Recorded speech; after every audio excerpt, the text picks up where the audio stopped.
Hey everybody, it's Tom, and I'm back again with another comic book haul. Got a lot of books to show, books that I've picked up at local shops and flea markets, and a little comic show in my near my town a couple weekends ago that I went to. I'll just start off with some of the recent newer stuff that I picked up from the local shops. I picked up. I gotta read these yet. Thor 13 and Thor 12. And then I grabbed two copies of Deja Thoris 11,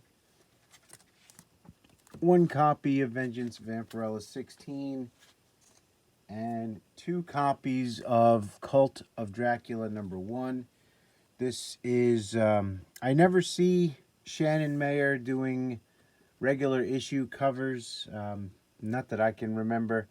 Most of the time it's he's doing like store variants. So he's got a couple of covers coming out in this title that are not store exclusives. Not a very good read. I read this. I didn't enjoy the art or the story at all. This will be strictly cover grabs for me, but maybe somebody else out there has read it and loved it and thinks I'm crazy, but wasn't for me. Didn't particularly care for that. Let's see. Might as well show the stuff that I picked up at the local show that I went to a couple weekends back.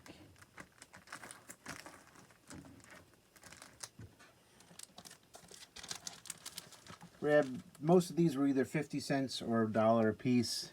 Anytime I see Michael Turner stuff on the cheap, I'm always going to pick it up, even if I have multiple copies. So Soulfire #2, Soulfire #5, Cap 350, a respectable copy of Werewolf by Night 21. I already have this, but I'm not leaving that for $1. This is a book that I'm picking up every time I come across it on the cheap. Hopefully my ship will come in someday on this one. Oblivion Song #1. There's a different variant to this. I think it has something to do with the signature on the bottom.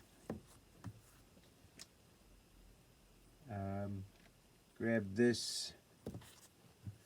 Another cover by. I saw Why Not Art show this book on his Instagram. He used to do a lot of YouTube videos. He's not very active on YouTube anymore. But a Frazetta cover that I did not have. Some lower to mid-grade Avengers run fillers, 128 and 132. I always pick up these DC Millenniums when I see them on the cheap, and grab the first appearance of Plastic Man for $1, Adam Hughes Wonder Woman for $1, and newsstand edition of the Terminator #1. Grabbed some books for my dad, whose birthday is coming up this week, and I found a really nice Blondie comic for him, so I'll be giving him that for his birthday. And then I also found Dagwood Comics #21 and 22 and 46. So I'll give him some reading. He'll enjoy those. And then I round out the show acquisitions with this really cool Airboy Comics. What issue is this? Don't remember the issue number, and I don't have it written on the back. He wanted 60 for it. I got him down to 50. So that was really cool. And then I saw this Film Fun magazine. Just some really great looking good girl art. This is like from the 1930s or 40s. It does have some, damage to it, but I always wanted one of these. I never see them out in the, you know, when I'm running around at flea markets and shows and whatnot. Finally saw one or two. This was the coolest cover out of the lot, so I grabbed that. So I didn't pick up a lot at that show. Um, and then I just had a couple of eBay purchases. An issue of Jungle Comics and an issue of Wings Comics. I don't have any issues of Wings Comics before that one. Grab that one. I like yellow covers. Yellow and purple covers are my two favorites. Went to the flea market and I scored pretty well. Got a lot of minor modern keys. Well, not so minor. Well, you'll see what I'm talking about. Invincible Iron Man 118. First appearance of Jim Rhodes, who becomes War Machine. I was looking through the Captain America boxes. Only found a couple of the keys. 334 and 376. And then I did pretty well with the Thor keys. 372. First mention of the Time Authority, I believe that's what that's the big thing on that. Found one copy of 411, and then I found 1,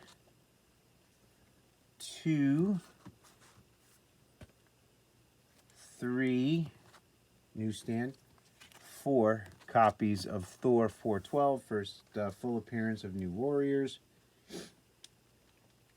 I grabbed Thor number 450, Thor number 459, West Coast Avengers number 56, and lo and behold, this one was there as well too. It could definitely use a press. There's like a, you know, when the books are kind of stacked and it makes like a wave there. I mean, this can easily be pressed out, but other than that, it's a really nice copy. So if I can get that pressed out someday, who knows, by the time I get around to pressing that, the hype on that book will be long gone and it won't be worth the trouble. So I grabbed those. And then just a couple other pickups left from local shops that I went to.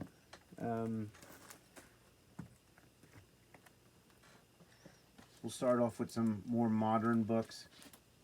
Amazing Spider-Man 671. Paid $3 for that.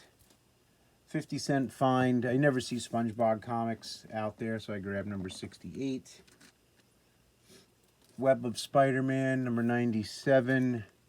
First appearance of Kevin Trench, who becomes the Night Watch, or becomes Night Watch. I found a 1 in 25 variant from Batman from the New 52, number 23. Paid $4 for that. I grabbed Morning Glories number 1, the 4th print, for $1.50. You know, 2nd, 3rd, 4th prints are all the rage nowadays, so if this ever gets optioned, I'm in good shape. And then I found Morning Glories number 14 for $1.50. And the reason why I picked that up, it has a preview of Peter Panzerfaust in there. So that's a nice little pickup.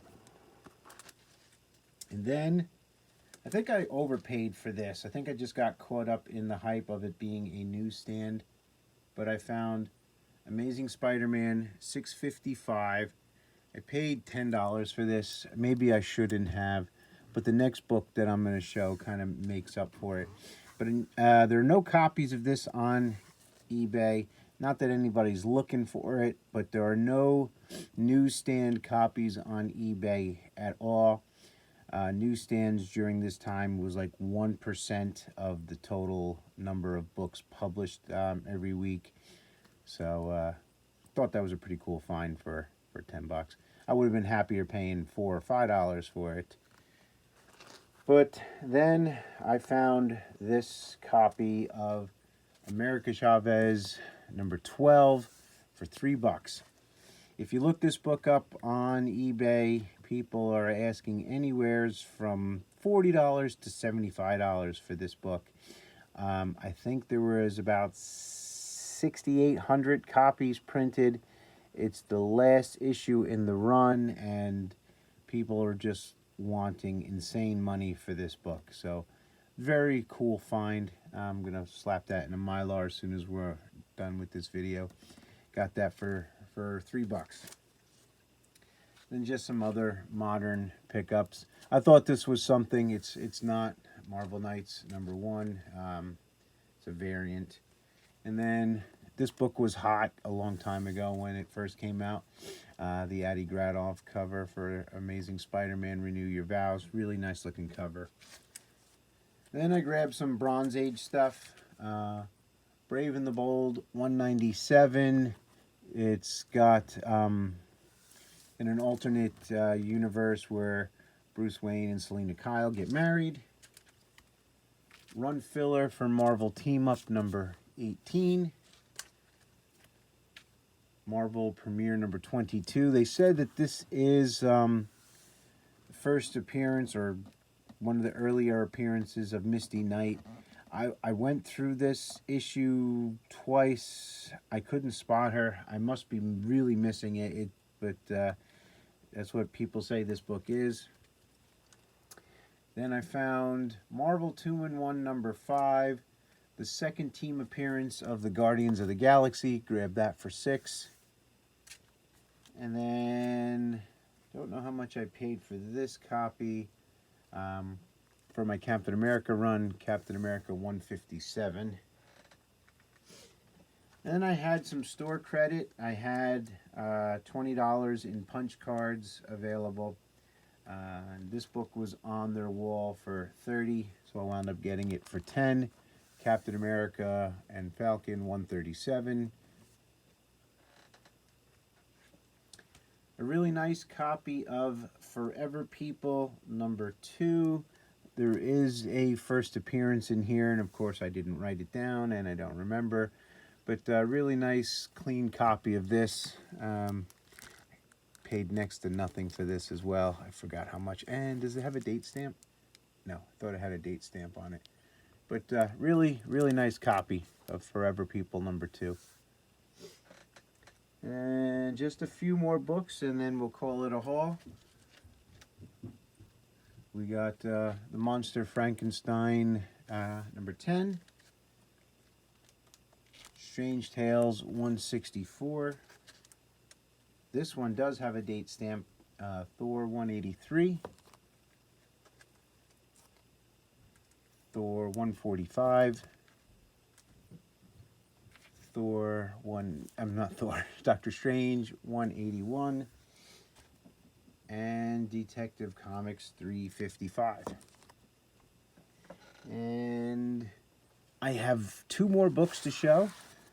Got some slabs, including a nice Golden Age slab that I got off of Instagram. Oh, got a couple more things here actually. 2 Mua had showed this on his Instagram page, and I was desperate to try to find a copy. Desperate may be a little strong, but I found this at Barnes & Noble.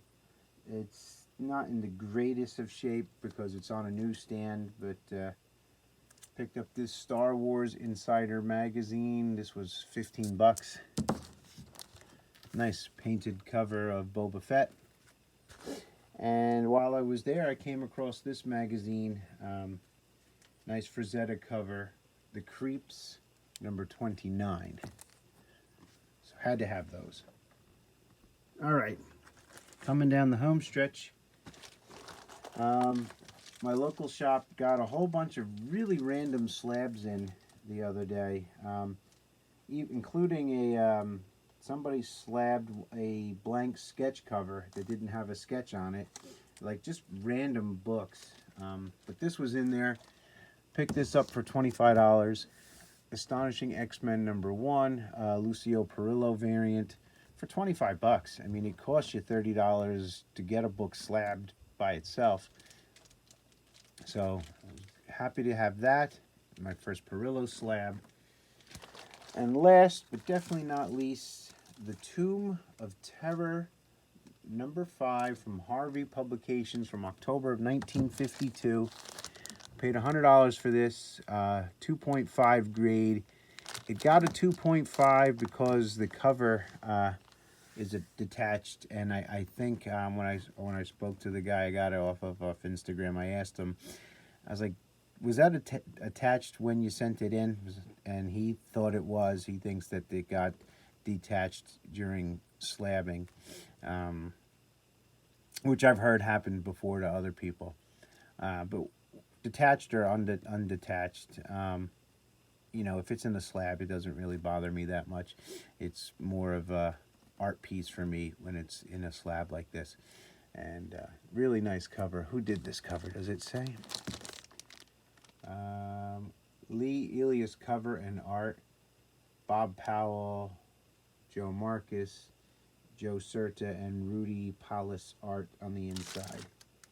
It's a clean looking book.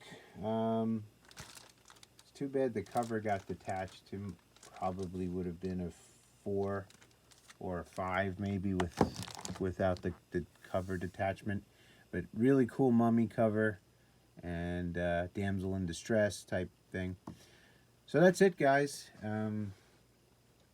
Not been getting a lot of views lately on my videos for whatever the reason. So hopefully with a shorter video that I'll get some more views. I have 2,000 subscribers. Thank you. But my my last video got under 200 views, so it's weird. I can't put my finger on it. So we'll see. I'll just quit talking so I can get this video uploaded. And until next time, guys, thanks again, and we'll see you soon. Goodbye.